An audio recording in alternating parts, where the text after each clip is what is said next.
Hey, this is Jeff, and welcome back to the Fallout New Vegas All Skills 100 Dash. Last time we started collecting skill books, and I said I planned a route that's more efficient than skipping all around the map to grab them in alphabetical order, but I didn't mean we were going to get them all in one unbroken streak. With strength of 2, our limited carry capacity means we'll need to sell loot to free up inventory space on a fairly regular basis. There are a lot of merchants in and around Freeside, so I fast-traveled back here and did some trading off-screen. The combat armor they comped us in Gamora was worth a ridiculous amount of caps, so we have more than enough for an implant, but we won't have the endurance to handle it until we take another rank of intense training. And while I was here, I set up a deal with James Garrett to supply the followers with meds. There's nothing worth showing from that. You talk to Julie Farkas about medical supplies, go to the Atomic Wrangler and talk to James Garrett, and then you just run back and forth carrying messages between them until they reach an agreement. No skill checks or anything. We got some XP and fame with both the followers and Freeside, the important part being the followers rep. There's a book in their safe house, and you can only get it if your reputation with them is idolized, which is why I was working on that. Julie asked us to help 2 addicts in Freeside, and I was totally going to do that next, but then I did a little digging into something that had been bugging me. What's up? And what I found led to a change of plans. Let's go back to Good Springs, and I'll explain on the way.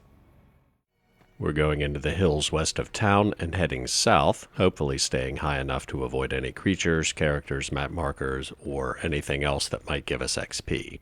I've been saying since the beginning that we don't need to be as obsessive about avoiding XP as I was by the end of the Fallout 3 version of this challenge, and that's still technically true, but there was some missing data in my calculations. The Fallout Wiki lists the XP rewards for quests in the base game and DLC, and that gave me a ballpark estimate of what level we'll be by the time we find all the skill books. But for the quests in Old World Blues, it just says variable, which I assumed meant it's based on how you resolve the situation. Well, that uncertainty was keeping me up at night, so I went into the GEC and actually looked, and I was wrong. Variable means there's a variable set based on what level you are when you start the DLC, and then all the XP rewards for quests are multiplied by that variable.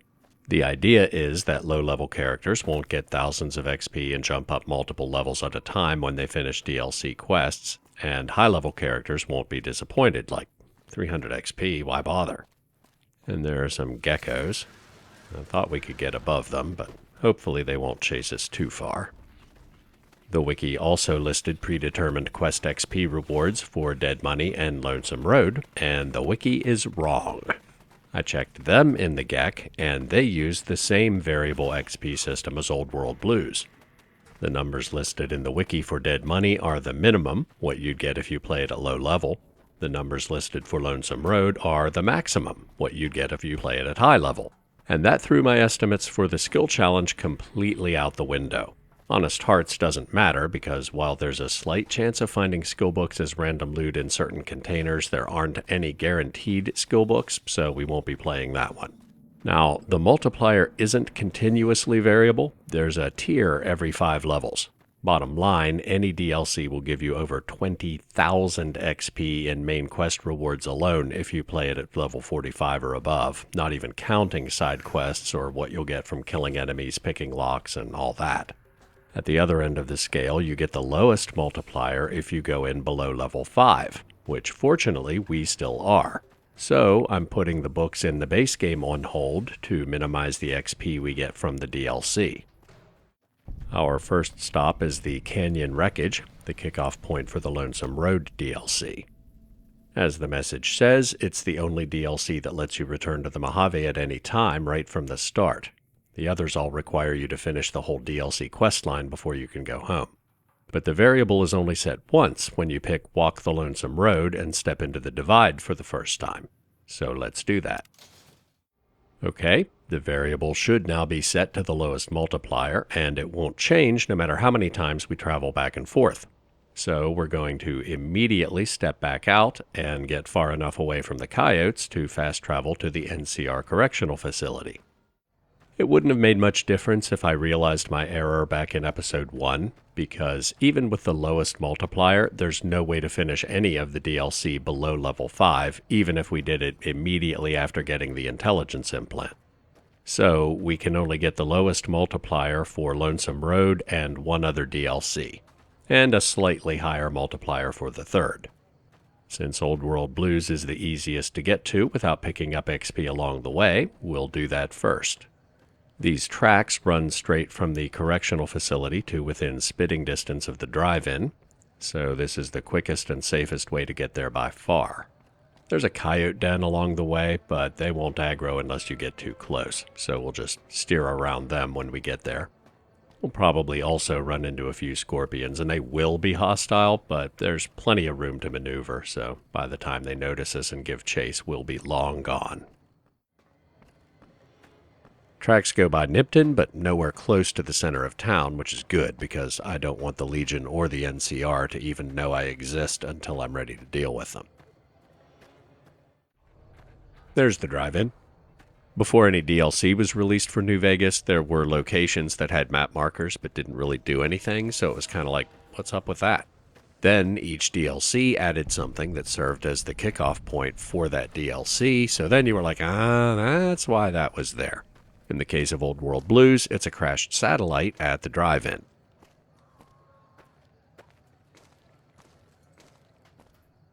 Interacting with it is how you launch Old World Blues, but it's only active for a few hours around midnight when it's projecting a creepy eye on the screen, which it is not at the moment. 9:40, wait a couple hours. There we go. So just activate it. Here's the message letting you know you're going into a DLC area, recommended for level 15 plus. 4 is close enough, right? Like most DLC for Fallout 3 in New Vegas, you can't return to the Mojave until you finish the DLC quest line. But unlike a lot of them, you can take all of your gear in with you. So let's take a closer look at the satellite.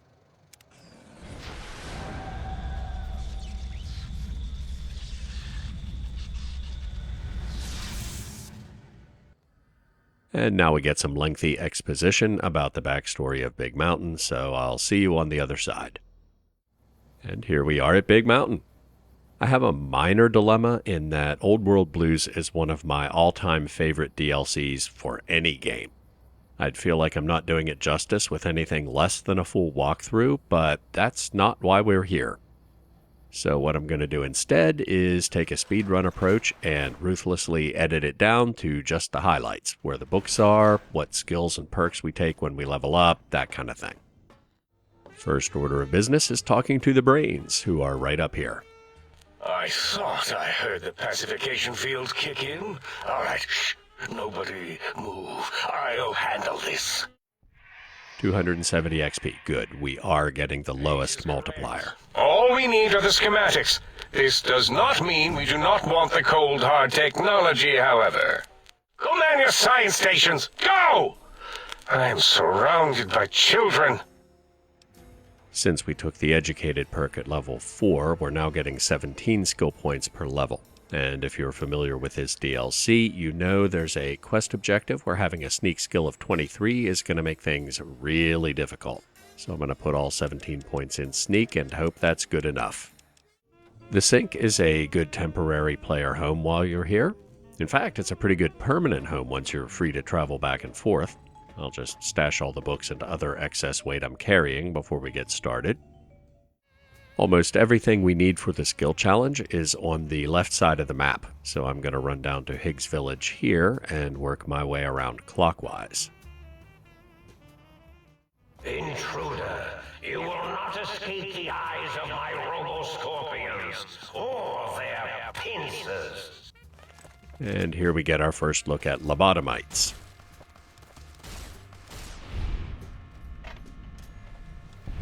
Good, I thought we might have trouble since we're lower level than the game recommends, but Q35 can one-shot them with a critical hit, so it's not too bad.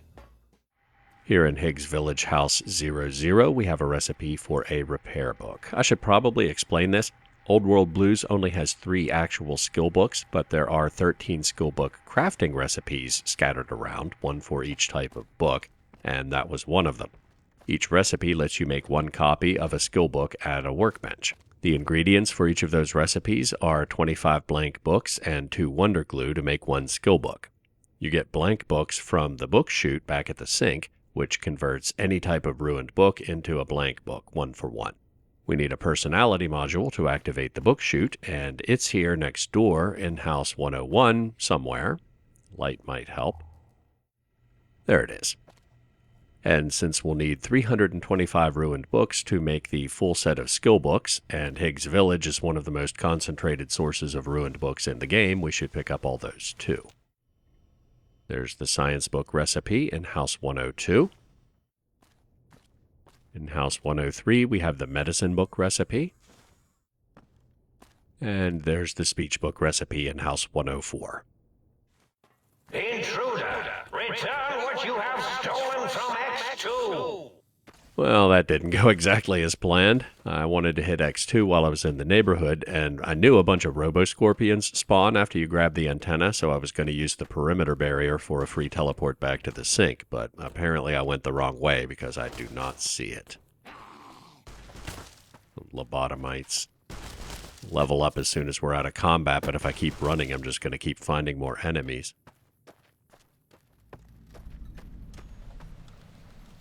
Well, there's the artillery test area, which is actually our next stop anyway. Never mind, this was totally part of my plan. Maybe I can get to the barrier up here. No, that's too steep. Well, might as well go in and get the next recipe since we're already here.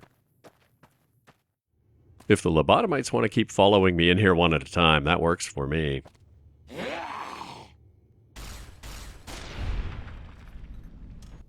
Okay, level up screen means that was the last of them.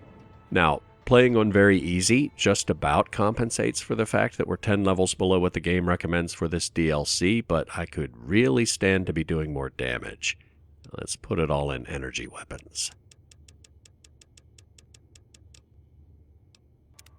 And this is a perk level. We'll take comprehension so we can finally start reading skill books instead of lugging them around with us. Alright, where's the recipe? There it is. I don't know why that's so hard to see even with the Pip-Boy light on. Ah, when you're standing on the floor, it's above your light. I don't know if that's intentional, but if it was cleverly concealed, I'd feel like less of an idiot, so let's go with that. While we're here, let's fire the guns. The only recipe on the east side of the map is in the target zone, and you can only get it by making a crater. One more time just for fun. Alright, let's go back to the sink, stash our loot, and heal a bit. Oh, the artillery launch site is right here on the map, west of Higgs Village. A few things to mention while I'm in the sink. First, I activated the book chute and converted all the junk books to blank books. There's a workbench here, but I'm not going to craft any books until I have all the recipes and ingredients just to make absolutely sure I don't screw up and forget one. The Central Intelligence Unit serves as a shop, and it had 10,000 caps. I had to buy a ton of ammo from the Gunrunners robot to make the trade even when I sold combat armor from Gamora, and I still had some left over when I came here. Between selling that and what I've looted since then, I was able to buy all the stim packs it had, and I'm still up several thousand caps. When it's time to buy more implants, getting our endurance up will be a bigger factor than money now. And most importantly, the bed here gives you the well-rested bonus when you sleep in it. We can't afford the XP bonus, so if you use it, do not forget to wait 12 hours after sleeping in it to let it wear off. Alright, we'll fast travel back to the artillery launch site and head for the X-38 Lightwave Dynamics lab from there. These holograms can't go hostile, so once you're in here, you're safe. The energy weapons recipe is kind of semi-hidden under the screen of this microfilm reader. To X-13. Here's the last piece of the stealth suit, which is going to come in very handy in just a minute. Like the message says, in addition to buffing your sneak skill, it'll automatically use stim packs if your health gets low. And right here is one of the 3 actual skill books in Old World Blues. There's 1 more of those and 2 recipes in X-13. And I'm going to go ahead and put the stealth suit on. It's heavier, but the damage threshold is a lot better, and the plus 15 sneak is just what I need for this place. Hello, it's nice to meet you. Who can I hide you from today? Oh yeah, and it talks. Stimpack reserves, adequate. A lot. The lockpick book recipe is really well hidden in the observation area. Go down the middle catwalk. Need some light. You can see these vents. They look like any other piece of static scenery in an industrial facility. But if you jump over to it, it's actually a container. And the recipe's in there. Now jump back. Or fall. Actually, this is easier. This is the test area, but you can explore it all you want before you start the test, and the sneak book recipe is down here. There it is in the kitchen. Oh, we're back to where we fell down, so the test starts, in here. The test has 4 increasingly difficult variants. We only need to pass the first one for the purposes of the quest, but the book is the reward for completing all 4. And we kick it off with this terminal. And any minute... Go, my minion! S-13 breached? No, even that stealth suit won't hide you from my Robo-Scorpion army. Sting the intruder, my pets! Sting them until they are stupid! Mean robot bugs, mean robot bugs. Sneaking done, fighting now. You won't escape me! Go, my minion! Yeah, just like X2, when you complete the quest objective, Mobius sends Robo-Scorpions after you. Unlike X2, I can't just run away because I have to complete 3 more optional phases of testing to get the book. You won't... Seen anybody in a while. Maybe the monsters have stealth suits too. Level up means that was the last one. Now, here's a dilemma. I'd love to invest more in sneak, but I'm already at the point where I need to start being really careful about how I assign skill points so I don't waste any. Skill books will give us an average of 30 points per skill, but there are more than the average number of sneak books, so it's closer to 40 points. And once endurance hits 7, we'll start using intense training to boost agility, so we'll probably get another 10 points in sneak from that. So until we see where we are after we read all the sneak books, I don't dare put any more points into it. And sadly, it's the same story for energy weapons. Between books and the perception implant, that 52 will end up in the high 80s. Well, I had that scary moment last week when I ran out of energy cells for the laser pistol and had to whack mantises with a police baton, so I could put the points in melee weapons just as a backup. There's no way I'm going to run out of microfusion cells at this point. I guess the most immediately useful thing that's safe would be medicine, so I get more healing from stim packs. Yeah, that's the best bet. Okay, I just reloaded a save I made after completing Phase 1 of the test. I wasn't save scumming. The game crashed earlier in this area, and it's just always a good idea to save frequently in New Vegas anyway. But I discovered you get the same XP reward every time you pass a phase of the test. The first phase is a mandatory part of the DLC questline, so I was expecting XP from that, and there's no way around it. But by the time I passed Phase 4 and got the book, I got over 900 more XP, 270 for passing each phase, and once they throw in the proximity detectors, I couldn't get through it without disabling a few of the laser tripwires, and you get XP for that too. And even if I could, you'd still be looking at 810 XP for one book. But then I remembered something I noticed when I was selling stuff to the Central Intelligence Unit. My carry capacity is currently 180, and with Strength 2, it should be 170. Well, turns out I forgot about the perks you get because of the surgery the brains perform on you when you arrive at Big Mountain. If you've played this, you know what I'm talking about. If you haven't, just take my word for it, because that's exactly the kind of rabbit hole I said I wanted to avoid at the start of the episode, where it's just layers and layers, and before you know it, I'm doing a completionist walkthrough of Old World Blues. Bottom line, when we finish the DLC, we'll have +2 strength. +2 strength is +4 skill points. And since it's a perk, not a temporary buff, it counts for this challenge. And that offsets the 4 points we'd be leaving on the table if we don't get that book. So, rather than pick up 900 XP I didn't plan for, I'm going to leave it for now, and if we end up needing it, we can always come back. The unarmed book recipe is behind this locked door, first one on the right in the west tunnel.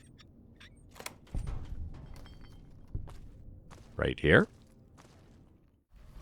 The survival book recipe is in Little Yangtze, northeast tent, under the first bed on the right. If these lobotomites would get out of the way. Oh, got it. See ya. The barter book recipe is in the Signal Hills transmitter station, and that's not it. Take it anyway. There it is, under the shelf. There's a real book right across from the Y0 Research Center. Big book of science right here. And another recipe on the roof. Melee weapons book recipe.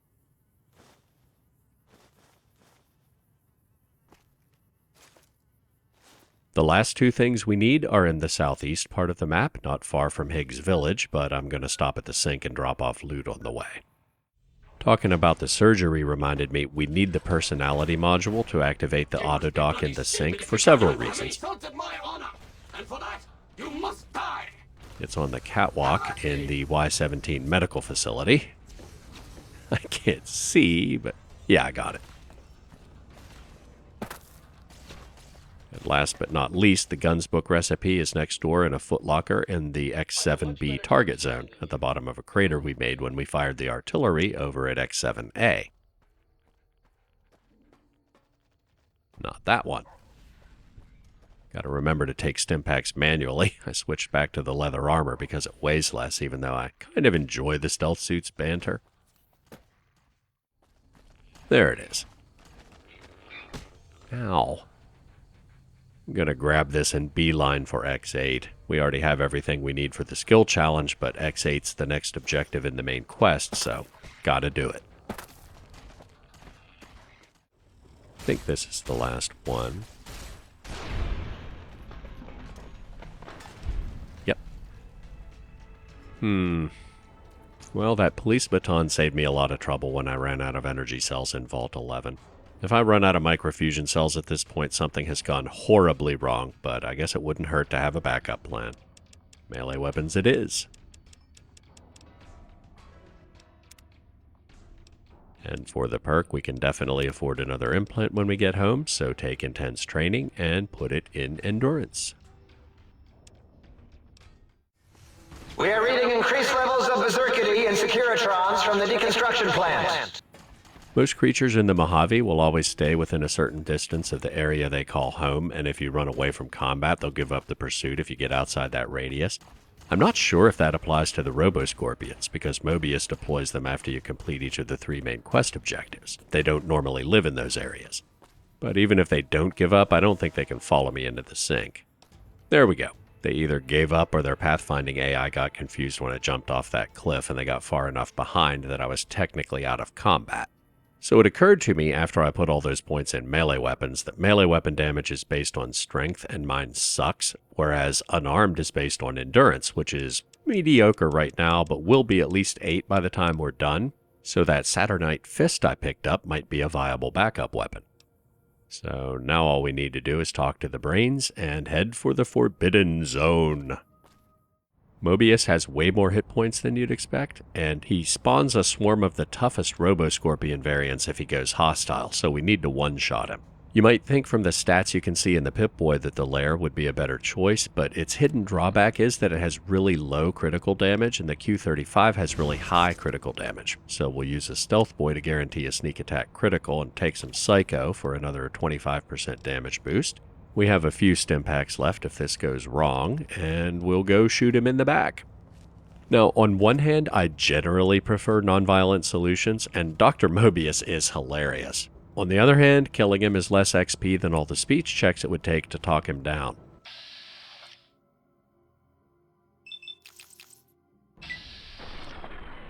So that's what being killed. No Robo-Scorpions. So far, so good. Loot him and talk to our brain. I'll I'll see you in the sink when this is all over. Now, the skill book recipes require the associated skill to be 25, so we'll put 2 points in guns. And I kind of expected those grenades to do more damage to the giant Robo-Scorpion, and I can see grenades and mines being useful in future boss battles, so we'll put the rest into explosives.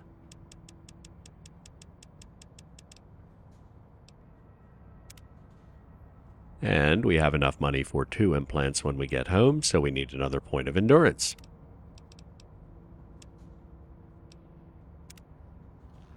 Alright, let's go set up for the confrontation with Klein.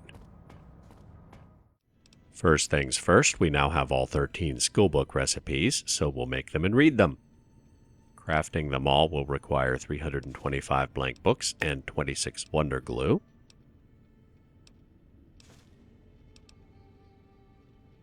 And of course I'm over encumbered by all that.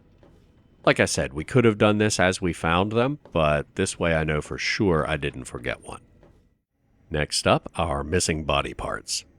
I couldn't convince my brain to rejoin me, so it's still hiding in the ductwork somewhere. But honestly, the perk for having the Tesla coil in my skull is arguably better than the perk for getting my original brain back, so no loss there. The perk for having an artificial heart gives you total immunity to poison, which reduces cazadores from an existential threat to a minor nuisance, so I absolutely do not want my original heart back. But the reinforced version of our original spine gives +2 strength instead of the +1 you get from the cybernetic spine we have right now, and we need that to compensate for the book we gave up on in X13. So let's install the personality module for the autodock and get our original spine back. Well, how about that? Old autodock's back online. Well, alright, come here, let's have a look at you. Swap body parts. Reattach your spine. We lose the perk for the artificial spine. And get the perk for the reinforced spine. +2 strength, which is why we did it, and +2 damage threshold, which, you know, every little bit helps. And while we're in the autodock, we have this option to do a psychiatric evaluation. What that means in gameplay terms is it lets us reset our traits, and we're going to do that. Concerned about the state of your mind, are you? Well, such things ain't my specialty, but I'm happy to tender my opinion as to your mental health. I should make you aware that the benefits of such a procedure are exclusive. That is, this only works once. Now, are you sure this is what you want? Yes, that is, in fact, exactly what we want. All right, just try to relax. This won't hurt, unless your sense of self is especially vulnerable. Remember the glitch with the skilled trait when we left Goodsprings in Episode 1? Well, the autodock trait reset feature has the same glitch. So yes, please twist my psyche into new and exciting shapes. They won't actually be new, but they will be very exciting. We pick small frame and skilled again. And let's take a look. We just got another 5 points in every skill. Like I said in Episode 1, if you don't think exploiting that glitch is fair, then whatever level we are when we get all skills to 100, add 8 levels, and call that the real answer. Because we've now received 130 points from the trait glitch, and since we get 17 skill points per level, leveling up 8 times would give us 136 skill points to make up the difference. Okay, I think we're ready to talk to Klein. If 3 of the brains agree with you, they'll override him, so I'm going to try to resolve this peacefully. Of course, that's not because Max suddenly developed a conscience, it's just that, unlike Mobius, the skill checks required to get Dala, O, and Boros to back us up rewarded less XP than we'd get from killing all 5 of them. But just in case, I used the Central Intelligence Unit to repair my weapons and armor to full condition. Either way, when you leave the think tank after the conversation or the ensuing fight, that ends the DLC. The lobotomite returns. Our lobotomite. Has Dr. Mobius been denominated into scrap metal and voice module parts, as we hoped? Very well, partner. The think tank is at your service, as long as you do not destroy us.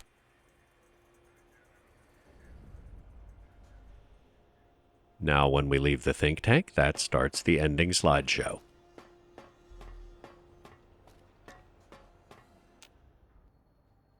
As it had been in the years before the Great War, Big Mountain, the Big Empty, became home to one of the most powerful minds of the 23rd century. The courier who had been brought to the Big Empty became its new overlord, using its facilities ruthlessly and decisively when needed. Sometimes, science is more than a quest for discovery. It is a weapon to be used in the service of one with the strength to understand it. It can be easy to see science as evil, technology unchecked as the source of all ills, all misfortunes. With the courier at the helm, it was all this and more. Old world blues, new world misery. The two became one in the courier's shadow. Only one road yet remained, and it was one the courier had to walk alone. Cool. Apparently I've never had evil karma when I played Old World Blues before because there were a few slides I don't think I've ever seen. I'll probably leave them in when I edit this in case you haven't either. Anyway, we're now free to come and go as we please, so if we end up needing the last book from X13, we can come back and get it.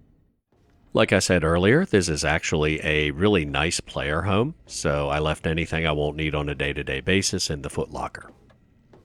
Which reminded me, I stashed all the books I brought with me from the Mojave before I got the comprehension perk, so I read all those. I have a list and I'm scratching them off as I go, so I shouldn't forget any of them. I topped up ammo and other supplies from the Central Intelligence Unit, so I think we're ready to head back to the Mojave. We just need to step outside and use the transportal ponder. From any outdoor location in Big Mountain, it always teleports you to the Mojave Drive-In. Likewise, you can come back here from any outdoor location in the Mojave. Just equip it and fire it like a weapon, and off you go. Had we gotten out of here at level 9, I'd have kicked off dead money immediately, but now there's no rush. As long as we start it before we hit level 15, we'll get the tier 3 multiplier, and our first stop will be the clinic. Make me more perceptive. The optics enhancer, as the name suggests, gets attached directly to your optic nerve. The price is 4,000 caps. Sounds good to me. Have a seat in the auto dock. Boost my charisma. The empathy synthesizer will allow you to more easily pick up on subtle emotions and body language. The price is 4,000 caps. Do it. Have a seat in the auto dock. Aw, that's cute. I hate to threaten a drug dealer while he's dancing with his girlfriend. I mean, it's really just the AI pathing algorithm having trouble making two NPCs walk around each other, but I'm still not going to threaten him. The real reason... Yeah, I thought there should be another one around here. Come on!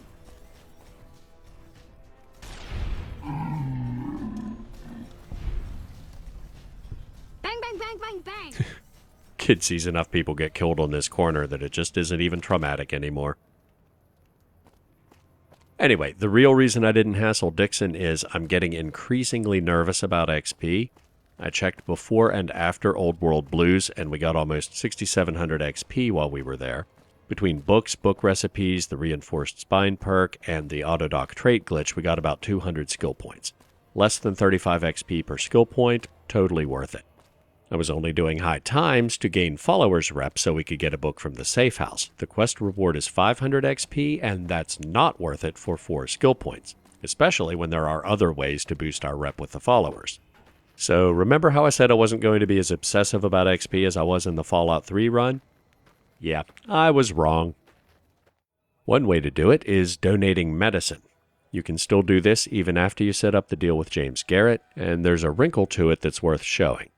I have some medical supplies to drop off.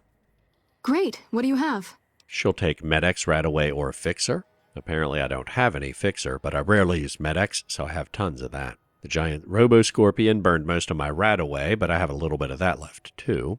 The wrinkle is, if you donate items 1 or 2 at a time, they're worth 1 reputation point each, but if you donate a set of 3, you get 4 reputation points, I guess because she's happy that you're so generous.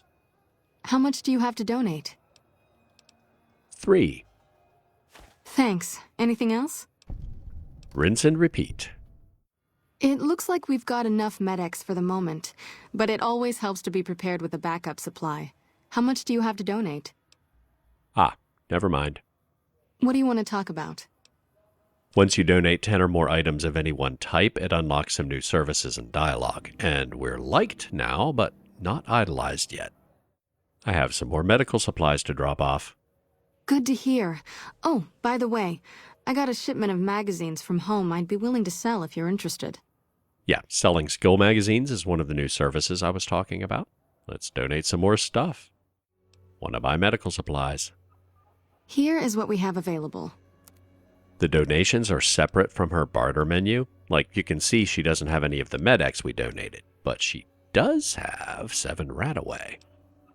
Unfortunately, you can't donate caps for reputation the way you could donate caps for karma in Fallout 3, but this is the next best thing. We'll buy her Radaway and donate it right back. Okay, we're still not idolized, but we have to be close. I'm going to make the rounds of all the merchants who sell consumables, and I'll be right back. It's your lucky day, Dixon. Not only am I not going to put you out of business, but I'm actually going to buy that fixer. Pleasure doing business with you. Glad I remembered the NCR Correctional Facility. Carter has more stuff I can donate than the rest of them combined. Thanks. It looks like you took care of our short-term supply issues. And thanks, you can have a discount on medical services with me. Also, I would like to extend an invitation to join the followers of the Apocalypse. Your work here in the old Mormon fort has been invaluable, and I can't think of a more worthy recruit. Will you join us? Hell yeah. Excellent. The followers' mission will be better served with someone like yourself traveling around the Mojave.